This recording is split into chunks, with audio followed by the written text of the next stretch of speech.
Well, let's start off by saying that the devil is definitely trying to get into the way. I really thought I was going to be going live tonight, but it turns out that it's not happening. Something malfunctioned, and I'm still not going to let the devil stop what I'm trying to do today. So, today is a huge day for me because I'm coming out with my story, and it's very hard for me to find the words. So please bear with me. I have written stuff down, so if you do see me look down or get a little bothered by me speaking about the situation, I do apologize in advance.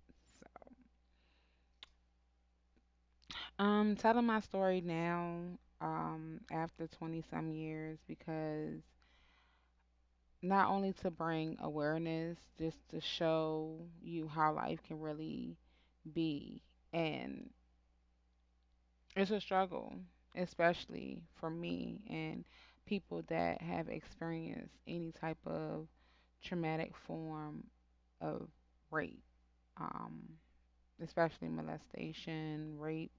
It all is in the same category. So basically, a little bit about my upbringing. I was basically a honor roll student. I went to Northumberland County Public Schools, where I know my fifth grade year I was definitely like runner up spelling bee. So that's just the basis of like where my mindset was at 10 years old. Like I went to church. I was either at Bible study, Sunday school, or choir practice during most of my childhood. I was brought up in church, and I definitely was sheltered from a lot of things that were happening in the world, and definitely from predators or anything along those lines. Um, so when I was in third grade, my father was incarcerated. So that was a big impact on me, especially when I'm so young and impressionable that my father was um, away from me at that period. We were in communication over the years. He would tell me things like he'll be home next year, and people would tell me he's not coming home next year, and I would just be like, yes, he is. He told me he's coming home. But all in all, he didn't come home. But I think that was his way of not breaking it down to me. Hey, baby girl, I got 15 years, and being like the bond that we had. It was just like at any child's age and their father is ripped from them and they have any type of um, connection, then it will definitely put you in another mindset of like hope, false hope, you know, but at a young age. But that didn't stop my studies. I studied hard. Like I said, I was an AB honor roll student. I was always in church. So basically, I was probably, let's see, I was like 11 years old, and a family member was introduced in my life, and it just so happened to be a male figure. And because of my father being incarcerated, I never accepted like another man as my father or looked at any other men as my father.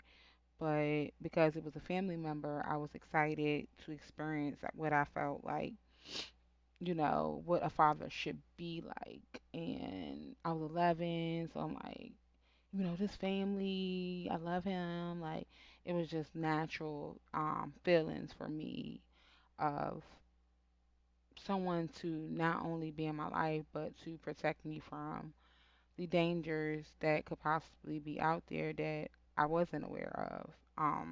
So this was definitely a trusted individual that was introduced into my life. And with my father being away for so long, again, I really didn't know too much about my body at 11 years old. I had never had my menstrual cycle. I was a virgin, and like I didn't even think in that aspect of like having any type of intercourse with anyone. I was more so I like boys, but because I was like a geek, and it showed. Like I had the glasses, I had it was like you know not is I won't hit no nothing at that age. Like to me, I felt like oh because I'm smart, no one likes me. So it was just like it was not. I didn't have the latest fashions. I didn't keep up. I was the oldest of four, so you know how that can go in those times.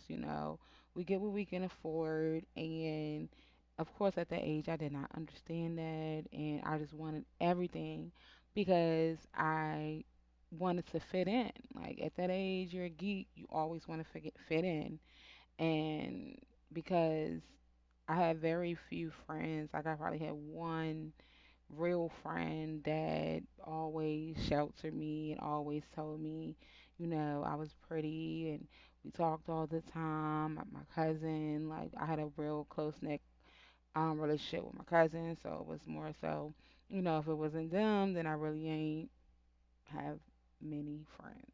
So, um, again, um, once I met this family member, he spent a lot of time in my life and was around me during one of my summers that I wasn't where I normally would be. I was with their family, and he was definitely a person that watched us, like me and my siblings.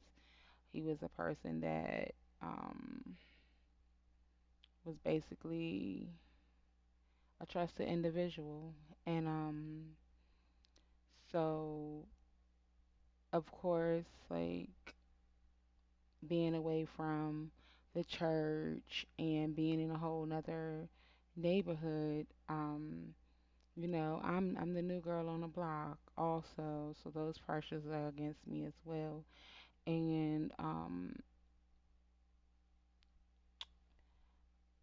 I was the oldest, so a lot of the cleaning and like a lot of the things for my brothers and sisters, I had to like look after them a lot, because they were, younger than me. I'm the oldest. It was just like written in stone that I'm there for them, and being that I was the oldest, I'm supposed to be, looking out for them. So it was like second nature for me. And so I feel like I was coerced, meaning like I was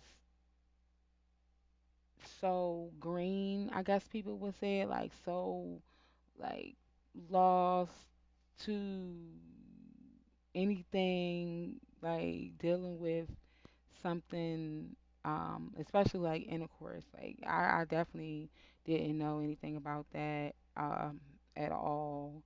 And so the family member, um, one day he was outside cleaning the vehicle, and when he was cleaning the vehicle, he called me outside by myself. So I, of course, run, said, "Hey, yeah, what's up?" And he knew the skate rink was back then the skating rink was a big deal to everyone. Everyone wanted to go to the skating rink, and we had this van, so he had made a gesture. He was like, "Hey, do you want to go to the skating rink? And also, do you want me to go take you shopping? I'll go pick up your friends, and we'll, go out and I'm excited. I'm like, yes, yes, we can do this. Like, I'm like, what? I'm like, he's like, well, what you gonna do for me? And immediately I was like, well, I'll go clean the house up, or I'll go do this, and I'll go do that. And he was like, nah, that's not what I'm talking about. So then he was just like, this is when things started to kind of feel weird, but I just couldn't put my finger on why it was feeling so weird because I could not answer his question as to what he actually wanted from me. So, being that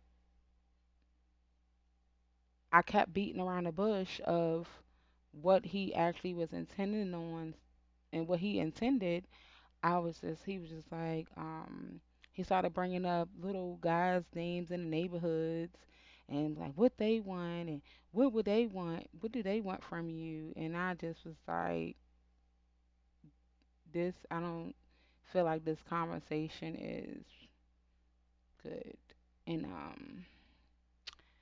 because I was in church and I know that especially uh, having sex before marriage was definitely not something that was looked upon like that was bad. I just knew that was bad. That was at that age I knew that was bad, and I knew that couldn't have been what he was asking of me at 11 years old. And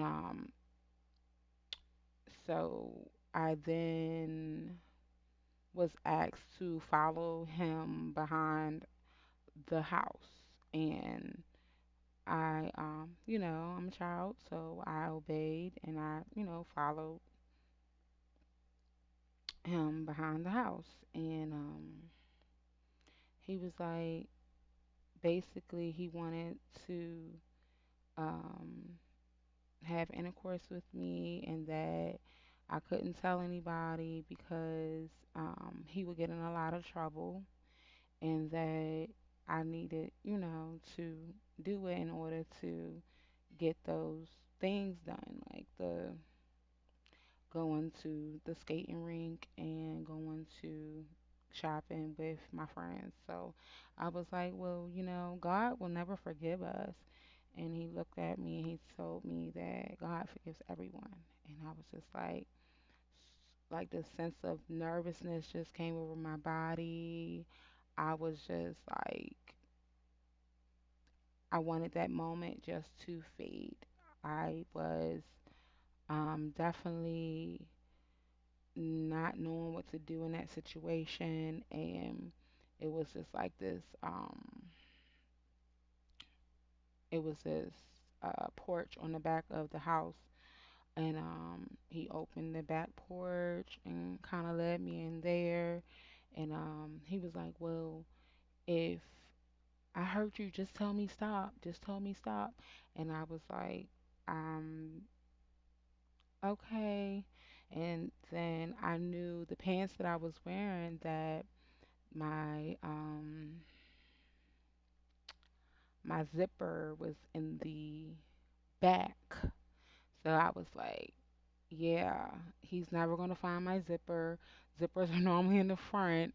It was just like I was having these things in my head that this was not happening, and I don't know what's happening, but I know my zipper is in the back, and it's no way that he's gonna find it. And of course, he found it.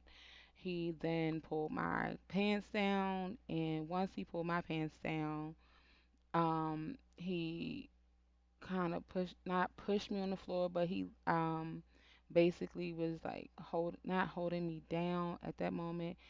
I think he just asked me to lay down, and soon as he pulled his clothes down, I'm like, oh my God, like what's going on? And then I remember him getting on top of me, and I just remember feeling excruciating pain.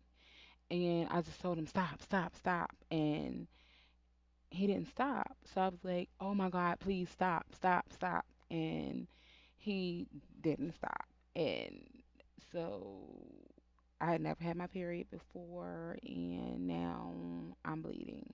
And I don't have anything around me. I can't tell anybody in my head. And basically, I just didn't know exactly where to go from there. Um, that was the first time. And um, it was so much going on in my head at that time. Um, I was definitely not knowing what to do in the situation. He did not take me anywhere. He did not. Um, the promises that he made to me was just something that he just told me. But again, I didn't look at him as someone that was trying to hurt me, or trying to, or didn't feel like I was in like harm's way. I was just really confused because I just didn't really know what had just happened. And I just remember like it. I thought that was it. I'm like, okay, it's over, it's done with. Like nothing else is going to happen. And it wasn't until like I'm just trying to remember, y'all. It's like it's like moments is that's really distinct, and I don't want to go so far into it where I miss any of this, because this has been playing back in my head for so many years. So it's definitely real. It's definitely something that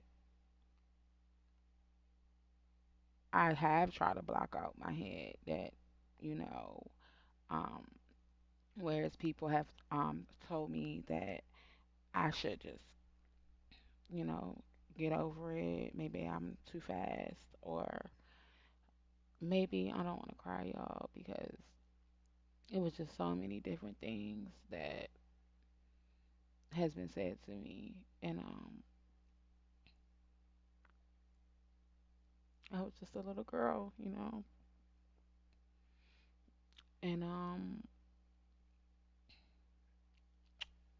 yeah. But anyways, I will stop here right now because I know that God has a calling on my name, and because of this, um, because of what happened to me, I will complete my story. I will um, prosper in life, and I will be who I need to be. But this is just was like a gesture of not being feared, or not fearing my story any longer. And people just don't understand what that will do to a person. A lot of people do not overcome. And if you want to join my story and join on my journey as I get this story out, then I would appreciate it and be thankful, because it's just a lot to deal with. And just then, I just was like, oh my God, like it's happening again. And I'm okay. I'm okay. I have my good days and I have my bad days. But I'm only doing 20-minute segments right now. Like I said, I'm gonna go back and review my video. I'll post it. I wasn't able to go live, but this is just a small encounter of what I've been enduring for the last 20 some years. And thank you guys for joining me. I'll leave my information at the bottom. If you want to support me in any kind of way, for better content, better lighting, better whatever, like I'm here for it. And I know my story is going to help a lot of young girls. And I know my story is strong and it's powerful. But I got to get it out, y'all. Thank you for joining my channel. Love you guys. Bye.